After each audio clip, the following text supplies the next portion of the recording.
At her request, we passed a motion to give you 24 hours to reconsider. Before you get your letter from Daystar. After years of silence and speculation, Jonathan Lamb has finally stepped forward with a jaw-dropping announcement about Joni Lamb. And it's not what anyone expected. What he revealed has left fans stunned, supporters divided, and the future of everything they've built hanging in the balance. Why now? What does it mean for Joni, Daystar, and their legacy? The truth is deeper than headlines, and this is just the beginning. For years, Jonathan Lamb stood quietly in the background of his family's powerful Christian media empire. He was always seen as the respectful, soft-spoken son of Marcus and Joni Lamb, loyal, faithful, and never one to stir controversy. Yeah, I'm not going to be on without my wife. Call the meetings up. My wife and I will never be divided. So your wife's definitely running the show. That's for sure. Well, so I think No, she's not. I'm the head of the household. She is. No, she's not. She is, and everyone knows. Well, That's not true. I'm just saying, Everyone knows it. That's not true. well, Mom, how dare you say that? I'm the head of my household. Me and Susie. No, you're not. Yes, I am. While his mother held the spotlight, leading Daystar's broadcasts with authority and confidence, Jonathan stayed behind the scenes. Viewers assumed he was content with that role. But recently, everything changed. In a moment no one expected, Jonathan finally broke his silence. His words weren't angry or dramatic. They were calm, steady, and deeply emotional. But make no mistake, they shook the foundation of everything people thought they knew about the Lamb family and Daystar itself. What had once looked like unity and trust began to show cracks, revealing years of quiet tension and buried truths. He spoke about things that had weighed on his heart for a long time, about his mother's control, the silence he had been asked to keep, and the internal battles that had gone on behind closed doors. This wasn't just about family drama. It was about power, about leadership, and about a ministry that had slowly drifted away from the values it was built upon. Jonathan didn't accuse. He didn't point fingers recklessly. But he made one thing clear. He was no longer willing to stay quiet while decisions were being made that didn't sit right with him. The moment was raw and real. A son stepping out of his mother's shadow not to destroy. They do the semi-annual telethon there. I think they call it Heart for the World now.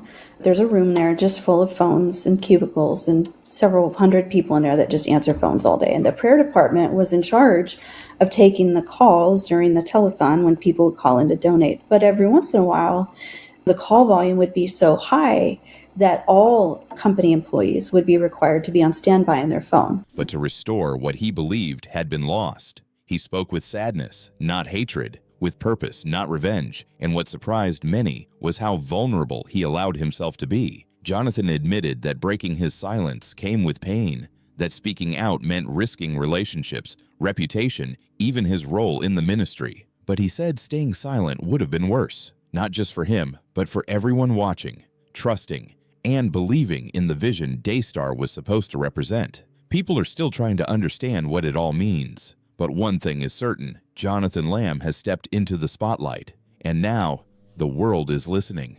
For years, Joni Lamb was seen as the face of Christian broadcasting, confident, graceful, and unshakably devoted to her faith. She built her image on family values, righteousness, and spiritual strength.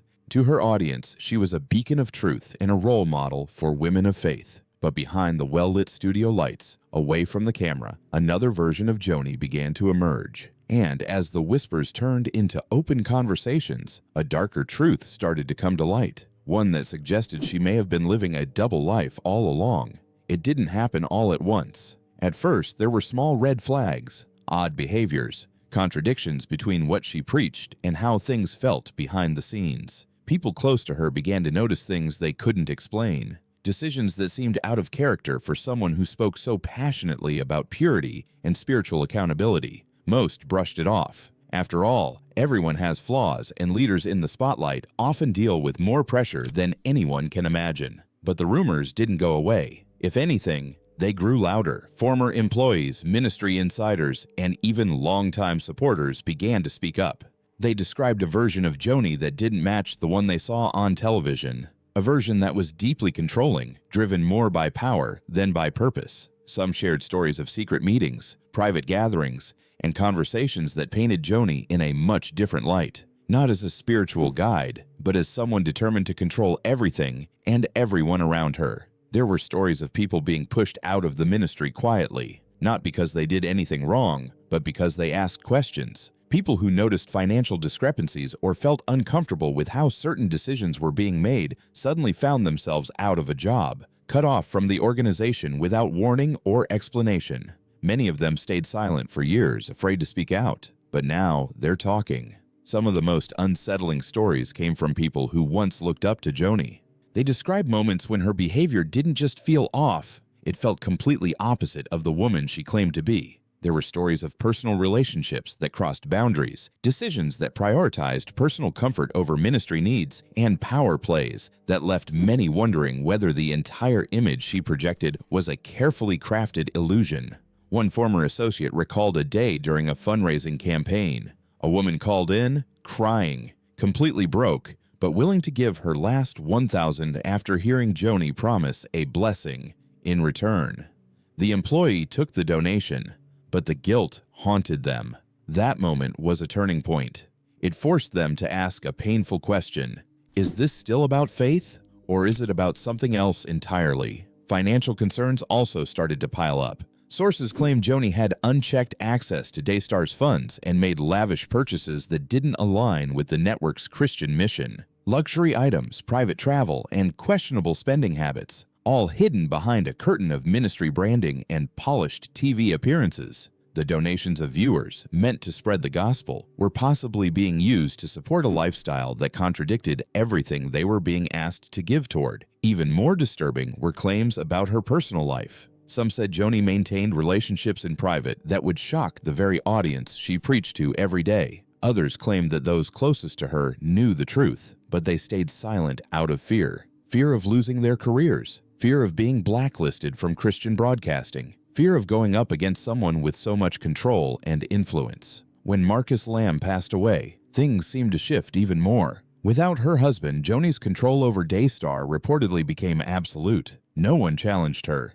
She surrounded herself with people who would agree with her, protect her, and never question her authority. For many, this was when the rumors truly began to spiral. With no one left to balance her decisions, Joni was free to shape Daystar entirely in her image. Yet despite the growing noise, Joni never addressed the rumors directly. She stayed silent, and the silence only made people more suspicious. Was she ignoring the claims because they weren't true, or because acknowledging them would open a door she couldn't close? Jonathan Lamb's recent decision to speak publicly added fuel to the fire. His emotional statements hinted at long-standing tension within the family, tension that had been hidden from the public eye for years. He didn't say everything outright, but the message was clear. Something wasn't right. And now, even Joni's own son was questioning the image that had been so carefully protected for decades. As more voices come forward and more stories are shared, the picture becomes clearer, or at least more complex.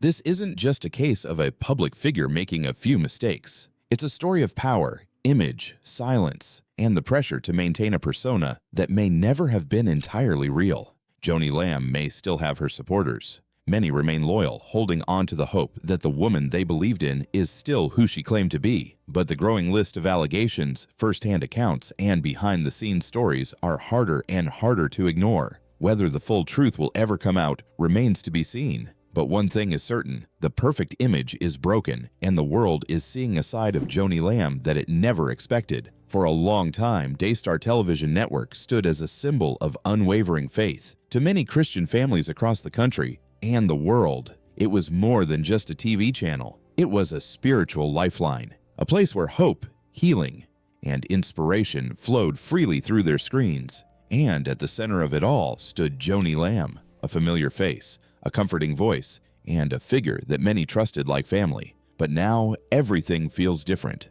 What once looked like a strong, united ministry has started to show cracks, not just on the surface, but deep in the foundation. The trust that had taken decades to build is now hanging by a thread. And the cause? A flood of rumors, accusations, and, perhaps most damaging of all, silence. When Joni's husband, Marcus Lamb, passed away, many assumed she would simply carry on his legacy. After all, they had built Daystar together, but over time, what unfolded didn't look like simple continuation. It felt like a shift. Some even said it was a takeover. Joni stepped into full control, making decisions quickly and without much input from those around her. People close to the network started to notice changes in leadership, in direction, and in tone. At first, most of it went unnoticed by the public. The broadcast continued. The sets looked the same. The messages still sounded spiritual, but behind the scenes, those working at Daystar began to feel the pressure. Former employees later spoke of an environment that felt less like a ministry and more like a corporation, a place where obedience was expected, questions were discouraged, and fear quietly settled in. Whispers turned into conversations. Conversations turned into testimonies. And soon, people were coming forward, not just with opinions, but with stories. Stories of being silenced. Stories of seeing things they couldn't explain. Stories of a leadership that no longer resembled the values it once preached. For those who had once been part of Daystar's mission, it felt like betrayal. The heart of the controversy was more than personal. It touched everything Daystar stood for. There were questions about money, where it went, how it was spent, and who controlled it. Viewers who gave sacrificially during telethons were shocked to hear stories of luxury purchases and questionable financial decisions. Some former insiders claim funds meant for ministry were being used to support lifestyles that didn't reflect the modest values Daystar had once promoted. And then came the moral questions. Allegations surfaced about Joni's personal life, relationships, secrets, and behaviors that didn't match her public persona. For a woman who had spent years preaching about family, faith, and purity, the claims were shocking. But what made it worse was the lack of response. As more and more people spoke out, Joni remained silent. No statement, no interview, just the ongoing silence that left supporters confused and critics louder. Churches that had partnered with Daystar started to back away. Some pulled programming. Others stopped promoting the network altogether.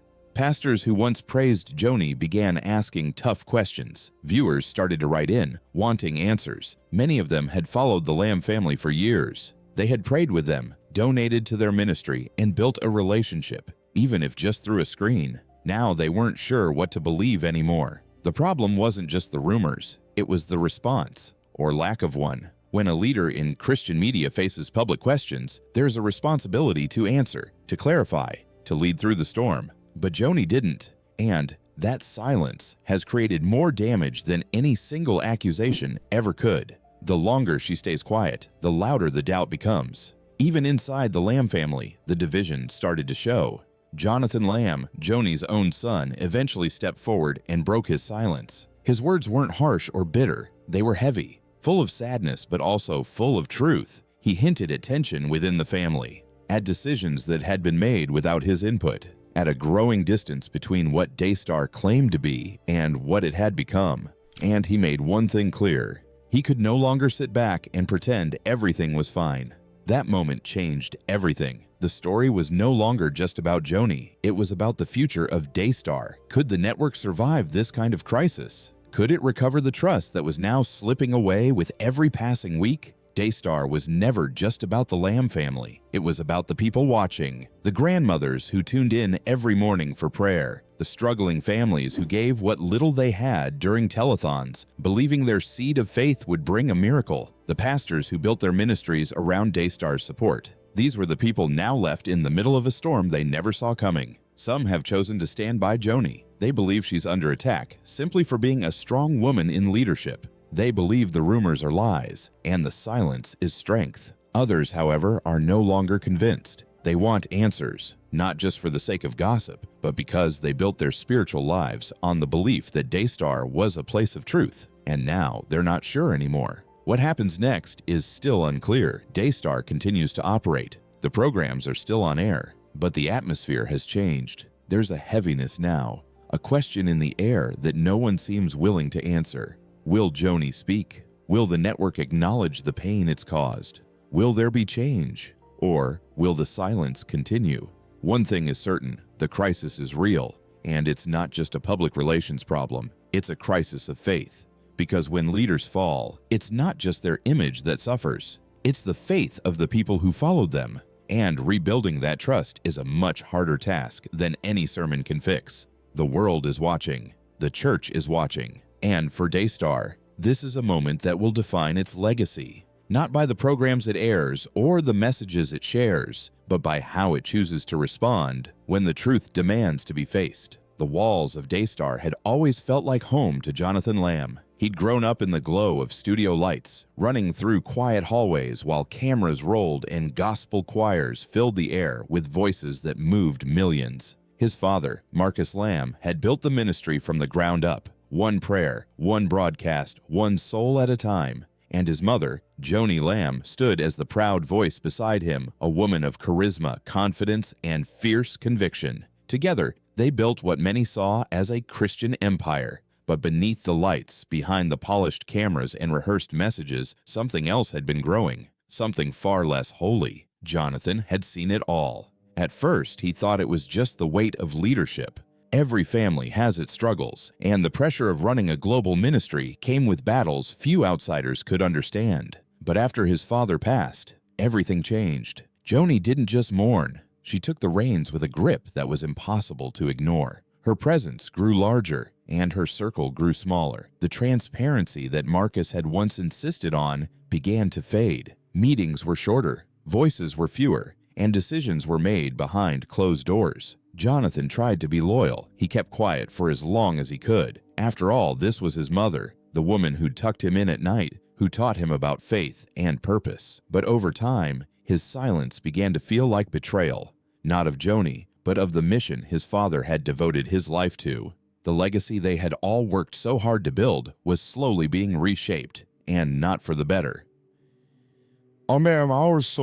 The ministry, once focused on lifting others, had started to feel like it existed only to protect itself. Whispers began to swirl, not just in tabloids or on Twitter, but in prayer circles, in green rooms, among longtime staffers who no longer recognized the place they once called a second home. There were murmurs about money, rumors of private relationships, and accusations that Daystar was being used to serve personal interests instead of God's work. And still, Joni said nothing. The cameras kept rolling, the telethons pressed on, but for Jonathan, the silence was deafening. It wasn't one moment that pushed him over the edge, it was 100 small ones. A look, a conversation, a decision made without him, a donor crying on the phone, unsure if her money had gone where it was promised, former employees reaching out in quiet desperation, asking if he knew what was really happening behind the scenes. And finally, the night his mother said something so dismissive,